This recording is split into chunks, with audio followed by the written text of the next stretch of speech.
Então vamos lá, pessoal, voltando para os nossos simulados, vamos para o quarto simulado que vai tratar das matérias atos, termos e prazos processuais que nós sempre encontramos nos editais da FCC. Novamente, nós temos 10 questões aqui que tratam de temas variados em relação a esse tópico. Indo para a nossa primeira questão, o que nós encontramos? Conforme previsões contidas na consolidação das leis do trabalho em relação ao processo judiciário do trabalho, é correto afirmar que...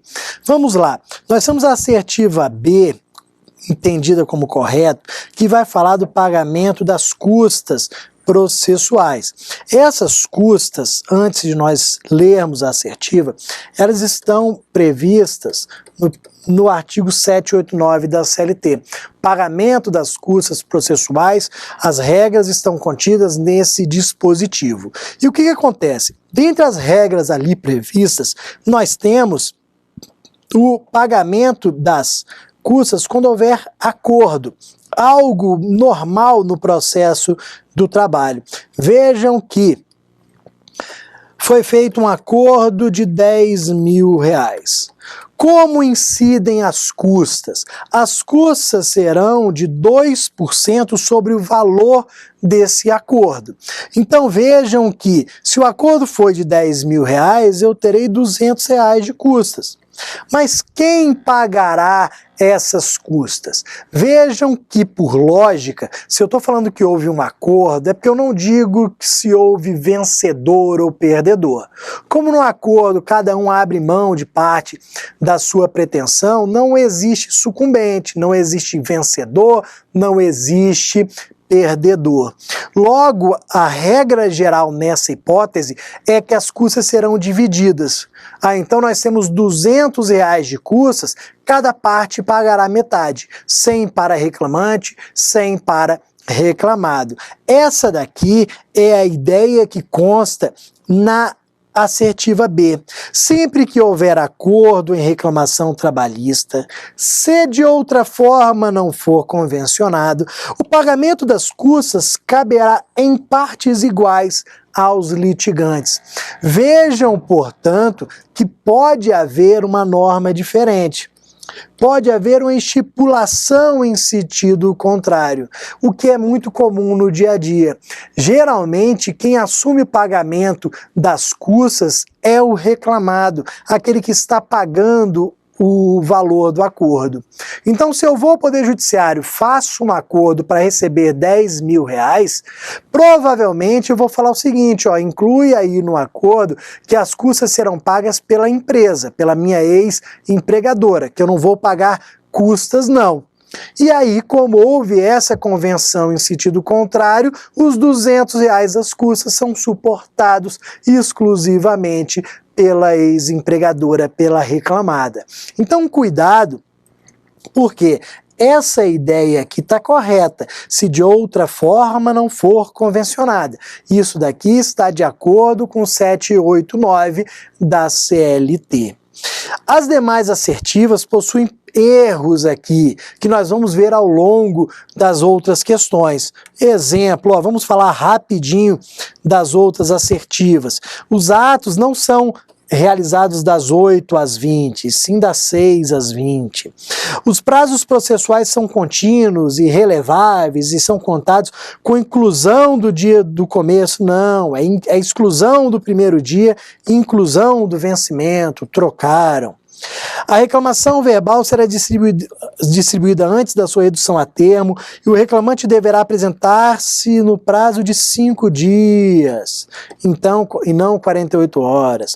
A penhora não poderá ser realizada em domingos ou dias de feriado, visto que os atos processuais devem ser realizados em dias úteis. Errado. Se houver autorização do juiz, ela pode ser realizada em domingos e feriados. Então percebam que as outras possuem aqui alguns pontos errados, alguns pequenos equívocos que você tem que tomar cuidado na sua prova. Partindo para a nossa questão 2, nós temos aqui, em relação aos atos e termos no processo do trabalho, é correto afirmar. afirmar. Então, o que é correto afirmar aqui? Que os atos processuais serão públicos, salvo quando o contrário determinar o interesse social, e realizar-se-ão nos dias úteis das 6 às 20 horas. Vejam que foi a informação que eu trouxe para vocês, que está no 770 da CLT. Na questão anterior, estava errado porque falava de 8 às 20. Na verdade, 6 às 20 horas, para atos processuais. O que nós vamos tomar cuidado aqui? Essa questão fala de forma genérica, os atos processuais. Só que eu tenho um ato processual específico, que é a audiência. A audiência é realizada de 8 às 18. A audiência é 8 às 18. Atos processuais de forma geral, 6 às 20. Cuidado com esse pequeno detalhe aqui. Se a questão trouxer que a audiência será realizada de 8 às 18, está correto, a audiência. Se a questão disser que os atos processuais, assim de forma genérica, aí o correto, 6 às 20 horas. Perfeito?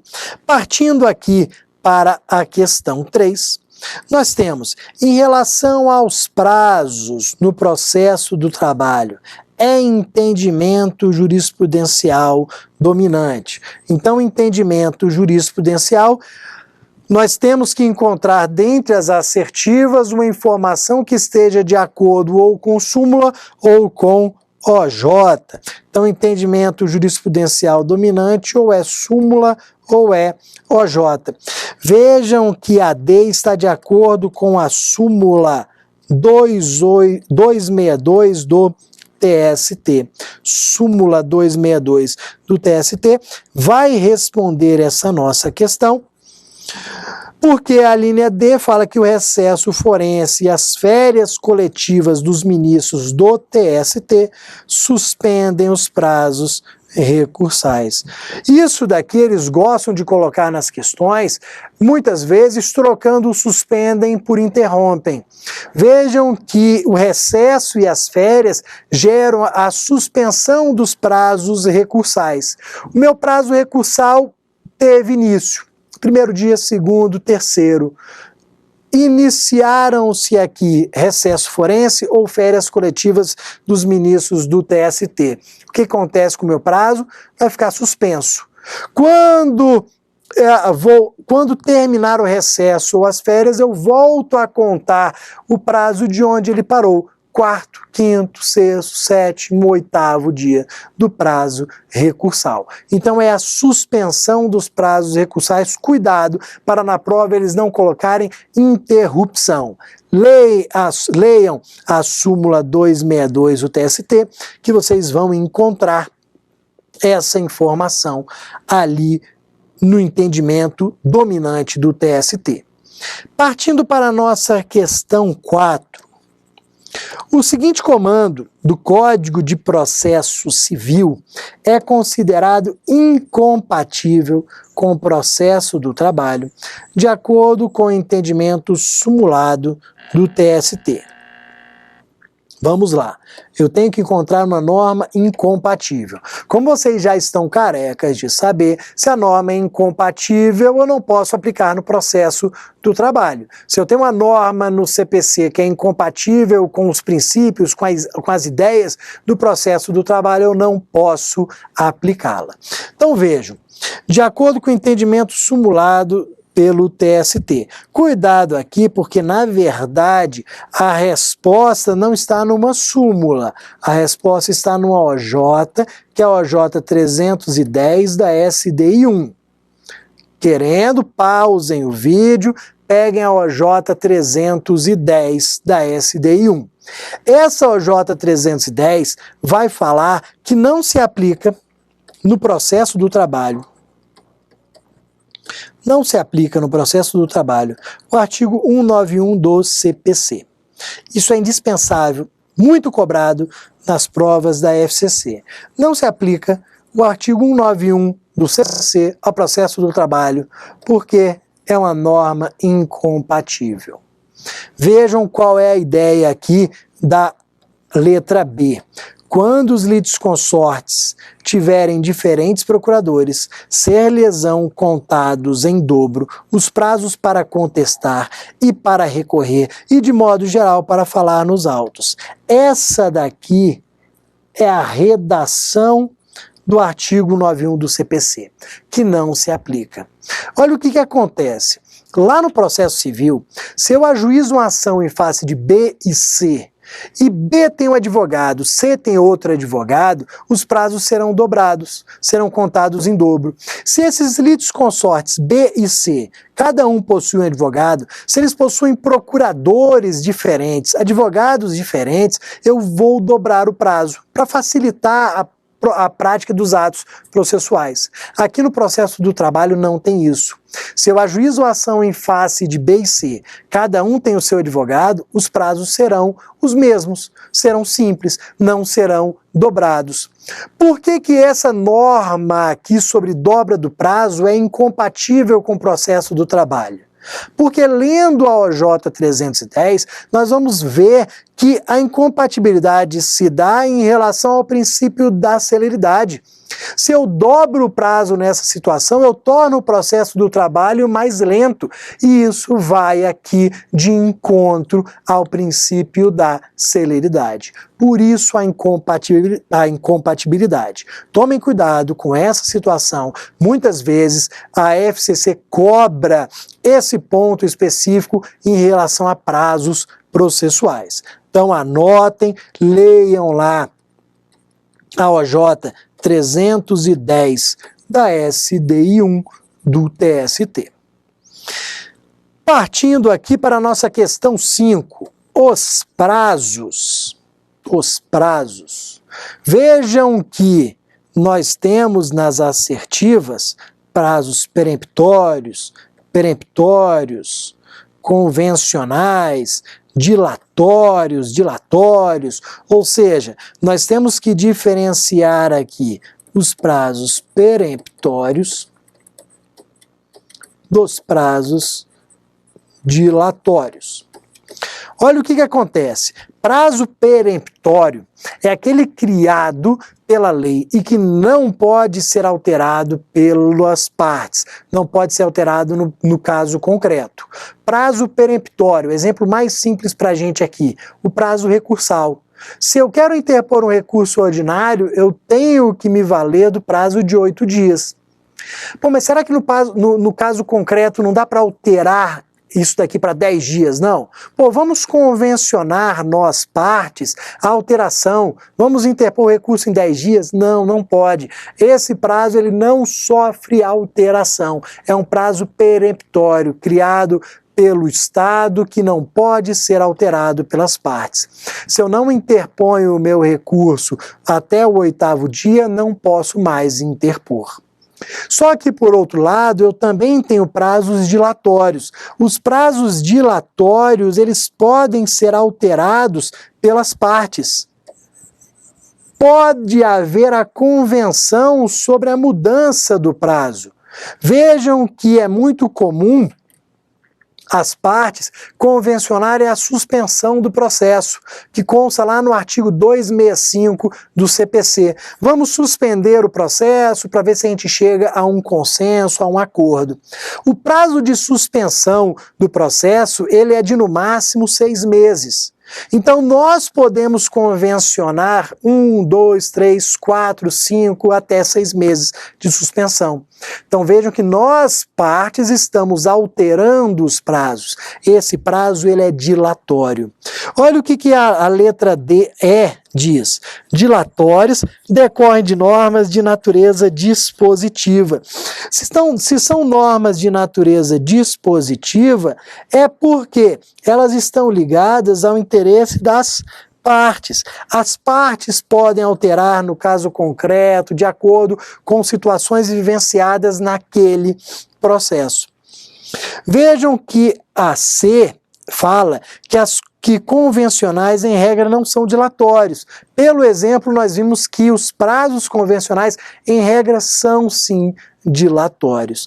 Então, a única correta é a que diz que são dilatórios os que decorrem de natureza dispositiva. Vamos lembrar que se é dilatório, pode ser alterado, pode sofrer alteração. E aí, já partindo para a nossa questão 6.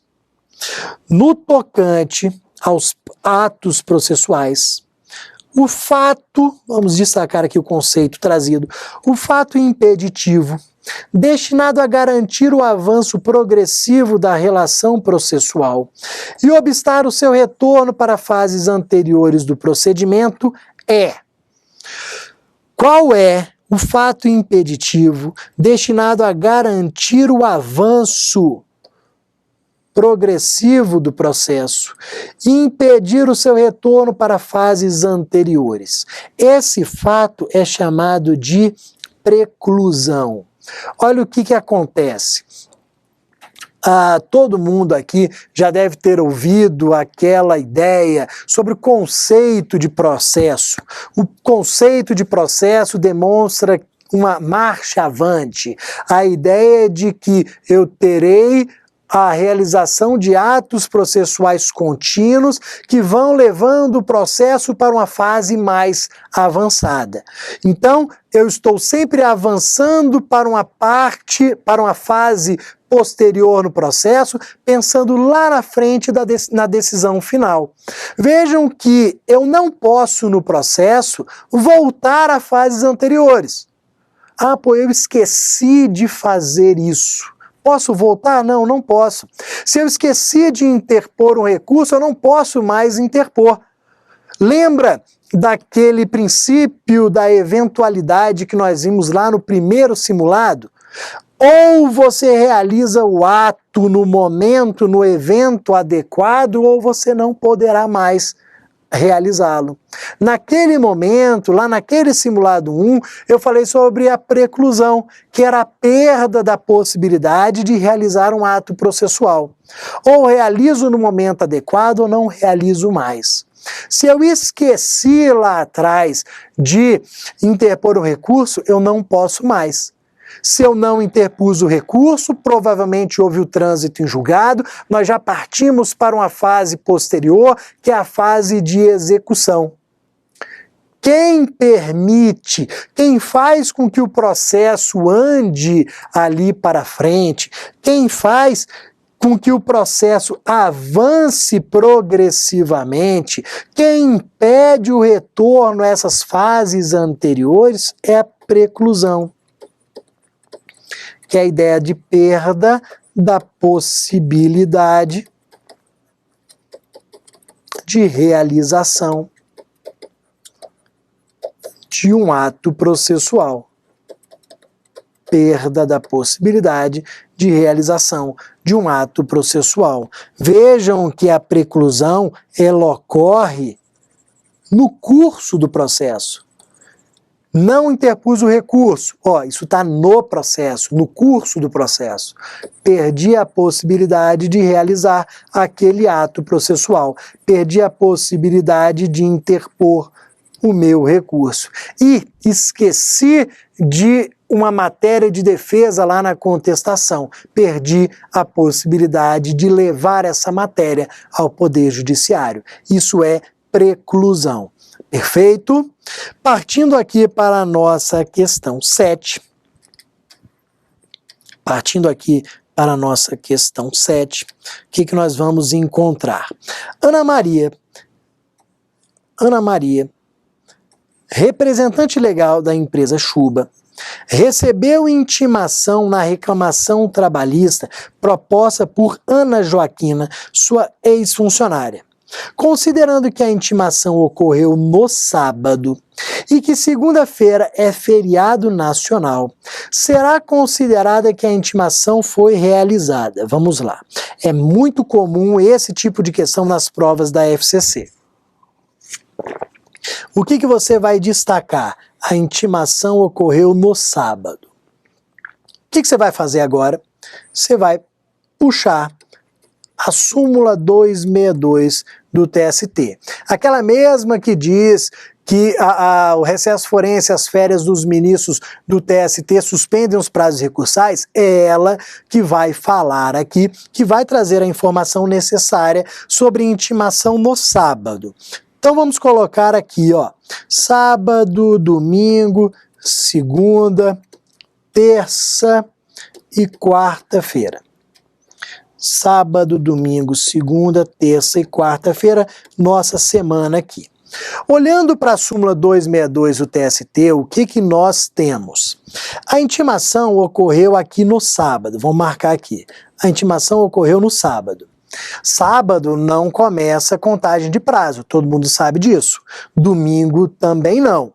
Nessa hipótese específica, se a notificação, se a intimação ocorreu no sábado, eu vou presumir que ela foi realizada no primeiro dia útil seguinte. Então, apesar de ela ter sido realizada no sábado, eu vou presumir que ela foi realizada no primeiro dia útil seguinte. Olhando para a questão, qual é o primeiro dia útil seguinte? Não é segunda. Cuidado, porque segunda foi feriado nacional. O primeiro dia útil seguinte é terça-feira. Então eu vou presumir que a notificação, que a intimação foi recebida na terça. Então é como se ela tivesse sido realizada na terça. Se ela foi realizada na terça, o que eu faço com a terça? O que eu faço com o primeiro dia? Eu excluo. Então vou excluir a terça-feira e o primeiro dia da contagem do prazo será quarta-feira. Então, repetindo, eu fui notificado no sábado, mas eu vou presumir que fui notificado na terça.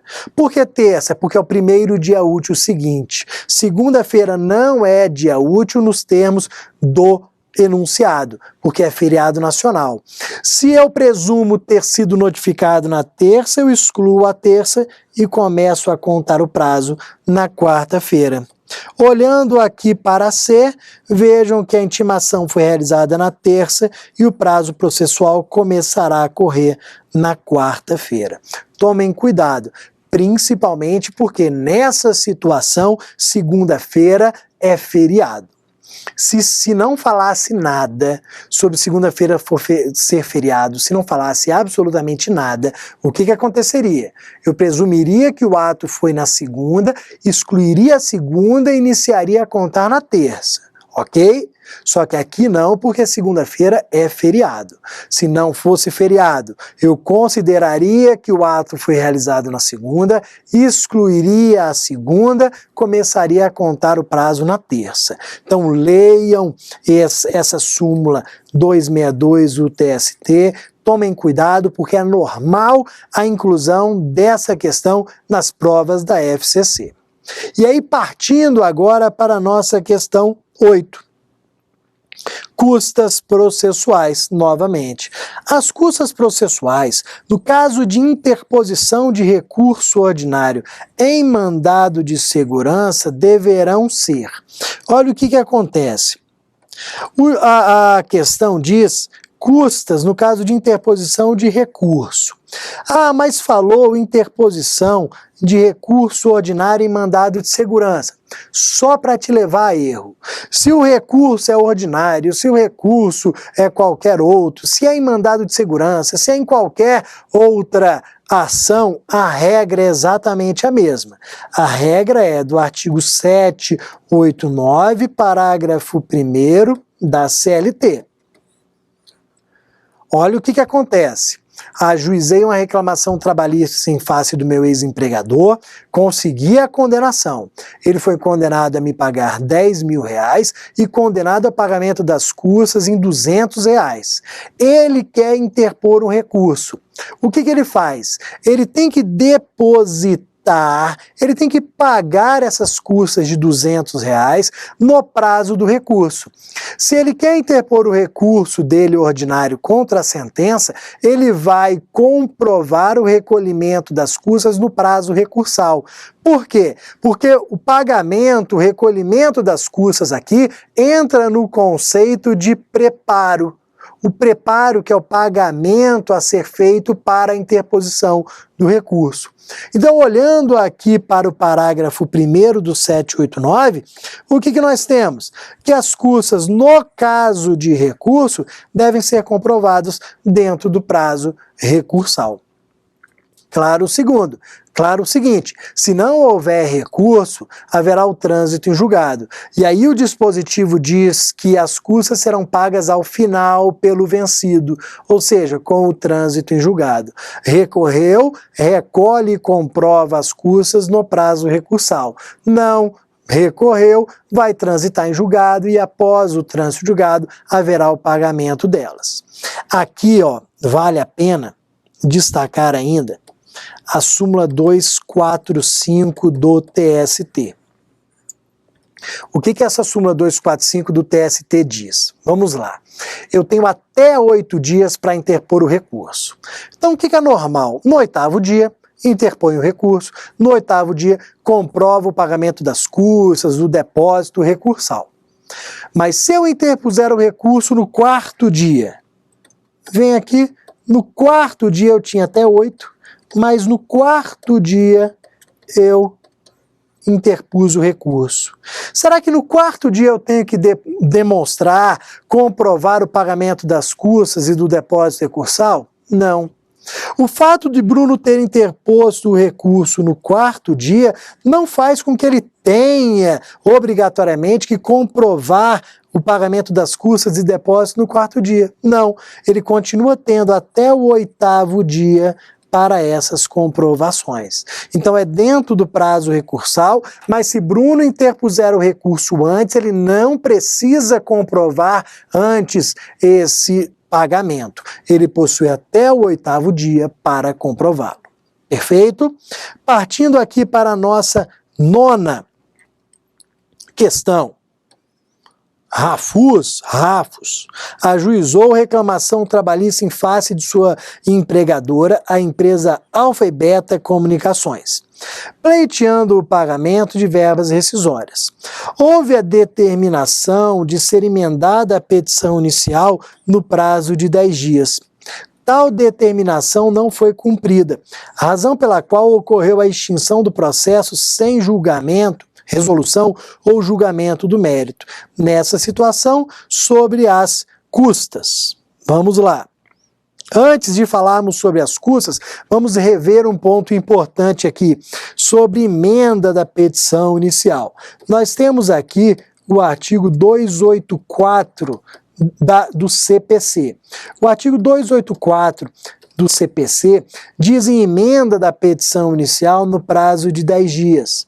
E diz também que se não houver a emenda no prazo de 10 dias, o processo será extinto sem resolução do mérito, sem julgamento do mérito. Ou seja, na nomenclatura trabalhista, ele será arquivado. Quem deu causa à extinção do processo? Quem deu causa aqui ao arquivamento do processo? O autor que não emendou a petição inicial. Se ele deu causa à extinção do processo, ele deve arcar com as custas processuais. Então vejam que ele, autor, será condenado ao pagamento das custas processuais. Nós sabemos pelo artigo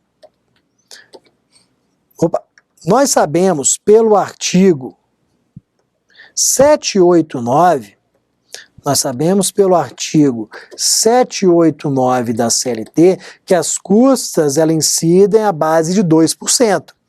Vejam que aqui elas incidirão sobre o valor da causa. Se eu atribuir à causa R$10.000, eu terei 2% de R$10.000. É a hipótese prevista no 789 de extinção do processo sem resolução de mérito. Como eu, autor, dei causa à extinção, eu pago as custas, 2% sobre o valor da causa. Perfeito? Então, novamente, vamos ler esse dispositivo da CLT. E agora, caminhando para a nossa última questão desse simulado.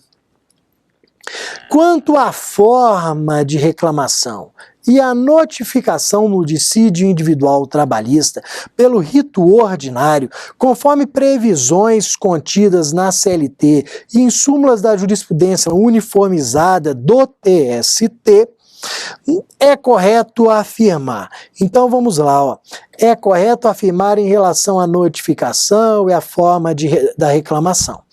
Vamos destacar aqui a súmula 16 do TST, uma súmula bem antiga, mas que cai muito nos concursos da FCC. A FCC sempre lembra aqui da súmula 16. O que nós vamos lembrar aqui? Eu ajuizo uma reclamação trabalhista em face de determinada empresa. A Justiça do Trabalho, dentro de 48 horas, remeterá a notificação. Essa notificação, ela chega ao destinatário presumidamente em 48 horas. Bom, mas como é que eu posso presumir que o destinatário vai receber em 48 horas? Como é que eu sei esse prazo? Esse prazo consta exatamente na súmula 16. É a súmula 16 que diz que há uma presunção de recebimento em 48 horas. Só que essa presunção, ela é relativa. Eu vou simplesmente presumir que o reclamado recebeu em 48 horas. Se ele não recebeu a notificação, se ele recebeu a notificação no prazo superior e isso veio a prejudicá-lo, ele, destinatário, é que tem que comprovar. É ônus da prova do destinatário demonstrar o não recebimento ou recebimento fora do prazo de 48 horas. Isso tudo consta na súmula 16 e é a resposta aqui, é a letra E.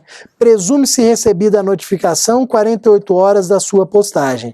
O seu não recebimento ou entrega após o decurso desse prazo constitui ônus da prova do destinatário. É exatamente a redação da súmula 16. Antiga, velhinha, mas que é sempre lembrada nas provas da FCC em relação ao tema notificação.